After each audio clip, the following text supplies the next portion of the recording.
Putri Daranante dan Babai Cina. Dahulu kala, lahir dan tumbuhlah seorang putri yang cantik jelita, sehingga ia diberi nama Daranante.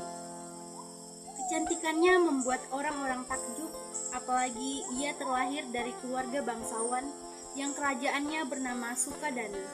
Di istana Sukadana lah kehidupannya nyaris sempurna.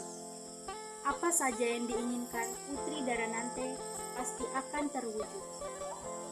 Tidak hanya cantik, ia juga memiliki hati yang sangat baik kepada semua orang. Hingga semua orang memandangnya dengan penuh kagum. Di tempat dan jauh, yaitu Nanganyeri, hiduplah seorang pemuda bernama Babai Cina.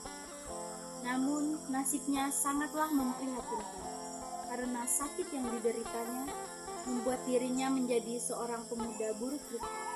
Lalu ia pun diasingkan dari desanya, hingga ia memutuskan untuk tinggal di bawah bukit Entinyu yang jauh dari desa. Di sanalah ia merasa tenang dan ia membuat damai. Kemudian ia pun menanam sayur-sayuran. Karena tempat tinggalnya berdekatan dengan aliran sungai, mentimun yang sangat besar itu pun jatuh ke sungai tanpa sepengetahuan Babai Cina.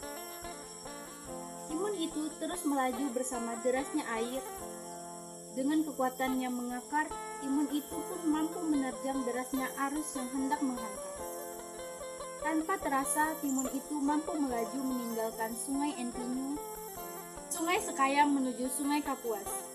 Kemudian sampailah ia di kerajaan Sukadana, dan terlihatlah oleh Putri Daranante.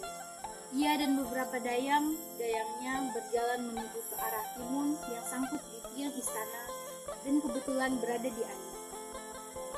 Putri Daranante pun mengambilnya. Tanpa sengaja, ia pun memakan buah mentimun itu sampai habis. Para dayang-dayangnya pun tercengang melihat kelakuan Putri Daranante.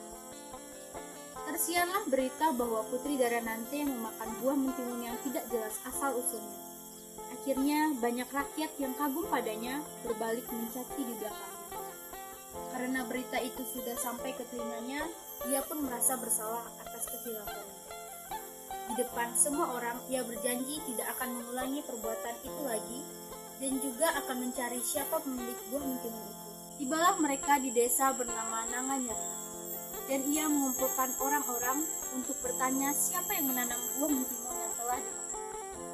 Namun, tidak ada satu orang pun yang menanam timun yang dikatakan oleh Putri Daranante. Mungkin di antara kalian yang tidak menanam timun itu, apakah orang-orang di desa ini sudah tahu semua berita kedatangan itu? Orang yang belum datang ke sini, tapi tidak mungkin dia yang menanam timun itu. Kalau begitu, tolong panggil saya. Dia tinggal di dekat bukit Entinyu, lumayan jauh dari desa. Tidak mengapa, aku tunjukkan di mana keberadaan orang itu. Biar kami mengikuti. Berkat informasi dari warga, Putri Daranante bersama dayang dan pengawal segera menghampiri kebenaran berita tersebut. Akhirnya mereka melihat sebuah danau di kaki bukit. Terlihatlah sekelilingnya ada banyak sekali sayur-sayuran yang memiliki ukuran jumbo dengan sungai yang mengalir tenang di samping tumbuhan itu. Putri Daranante pun baru mengerti dan yakin bahwa buah timun memang berasal dari tempat tersebut. Terdengarlah suara batuk di dalam rumah tersebut. Putri Daranante pun menghampirinya.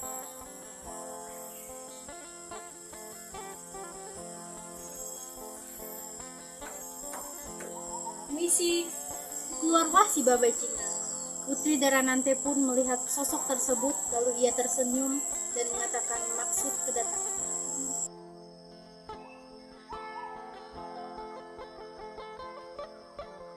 Apakah Tuan yang bernama Babai Cina? Ya, saya sendiri. Ada apa kamu datang kemari? Bukankah kalian masih datang? Tujuan kami datang ke sini sebenarnya adalah mencari pemilik buah mentimun yang saya temukan di tepian istana Sukadana. Dan saya ingin meminta maaf telah lancang memakan buah mentimun tanpa izin Anda. Sebagai gantinya, jika Tuan berkenan, saya akan menunaikan janji saya pada semua orang. Jika pemilik buah ini adalah seorang perempuan, maka akan menjadikan saudara saya. Dan jika seorang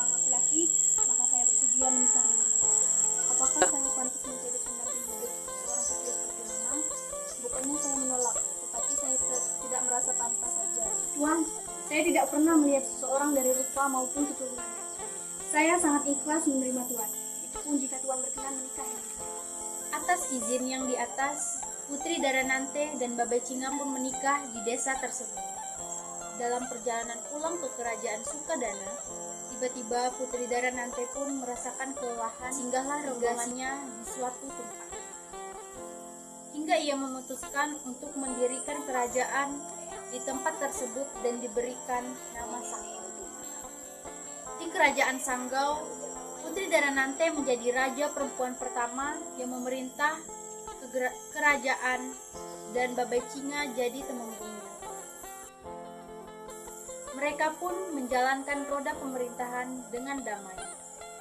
Hingga pada akhirnya separuh hidup yang tersisa sangatlah bahagia bagi Putri Daranante dan juga Babai Cinga.